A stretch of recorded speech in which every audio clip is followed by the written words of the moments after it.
भात से पहले एक बहन भेली लेकर उसके घर पहुंचती है अपने भाई के। और वो इसलिए पहुंचती है कि मेरे भाई समय पर भात पे पहुंच जाना, वो एक संदेश होता है अपने भाई के लिए, अपने भाभी के लिए, अपने भतीजों के लिए। और भाती एक का भी और लाख का भी, एक कहावत भी है। लेकिन 1 रुपया भी देने के लिए भात के पटड़े पे चढ़ने को आज भाई तैयार नहीं है। अरे जिनका जुगाड़ नहीं है, हैसियत नहीं है, तो 1 रुपया तो देकर आओ अपनी बहन की थाली में। 1 रुपए के लिए भी भिखारी वहां पहुंचते नहीं है। आप लोगों का सामाजिक बहिष्कार होना चाहिए और मैं इसमें सहमति सबसे पहले देता हूं। देखिए, भात, पीढ़िया, छूचक ये कोई कर्मों वाला ही इंसान देता है। हर गांव में 2-4 लड़की ऐसी मिल जाएंगी जिनका भात, सिंदारे, शक्कर चावल, पीढ़िया, छूचक बंद हो चुके हैं। बहन बेटियों के यहाँ सिंदारा बड़े बुजुर्गों ने इसलिए चलाया, शक्कर चावल इसलिए चलाए, पीढ़िया इसलिए चलाया कि भाई पहले साधन नहीं होते थे बहन बेटियों से बात करने के, तो साल में कम से कम 1-2 बार अपनी बहन बेटियों के यहाँ लोग पहुंच जाते थे इस बहाने से, और उनसे मिल आते थे और उनका हाल चाल पूछ लेते थे। ये कोई लालच के वश होकर नहीं चलाया गया। ये एक मान सम्मान होता है बेटी का।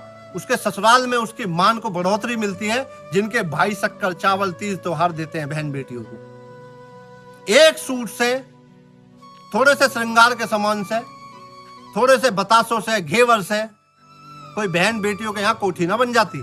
आप लोगों ने देखा होगा कोई कोई भाई इतिहास रच देता है अपनी बहन के यहाँ भात भरने में, छूचक देने में। आज के समय में बहन बेटियां देखो परेशान है। मैं बड़े बुजुर्गों को यह कहना चाहता हूं, जितने भी गांव गैल लड़कियां परेशान है, हर गांव में 10-5 लड़की परेशान है जिनके भात, पीढ़िया, छूचक, सिंदारे बंद हो गए। गांव गैल पंचायत होनी चाहिए, गांव गैल उनका बहिष्कार होना चाहिए जो बहन बेटियों को आज के समय में सिंदारा नहीं देते, उनके पीढ़िया, भात, छूचक नहीं देते। अगर वो प्यार से मान जाते हैं तो ठीक है पंचायत में, नहीं तो उनका सामाजिक बहिष्कार करो।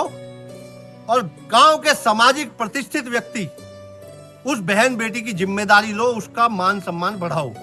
सिंदारा, भात, छूचक कोई बहुत बड़ा विषय नहीं है। विषय यह है कि उन बहन बेटियों को वहां नीचा देखना पड़ता है अपने ससुराल पक्ष द्वारा। वो जिस गांव समाज में रह रही हैं, वो किस मुंह को लेकर जिए वहां पर। किसी बहन ने कोई बात गुस्से में आकर बोल भी दी तो क्या बहुत बड़ा कोई बम फट गया? अरे कम से कम इन 30 त्योहारों पर तो लगाम मत लगाओ। और भैया, धी बेटी को देने से कभी कमी नहीं आती, धी बेटी को देने वाले फलते हैं। 1 गुना देकर 4 गुना मिलता है। आप सभी को मैं हमेशा यही समझाता हूं, भैया अपनी अपनी बहनों का मान सम्मान करो, अपनी बहन बेटियों के यहाँ आया जाया करो, उनके यहाँ तीज त्योहार दिया करो। और जो लोग मेरी बात से सहमत हो मुझे कमेंट करके जरूर बताना। आप सभी को मेरा जय हिंद, वंदे मातरम, राधे राधे।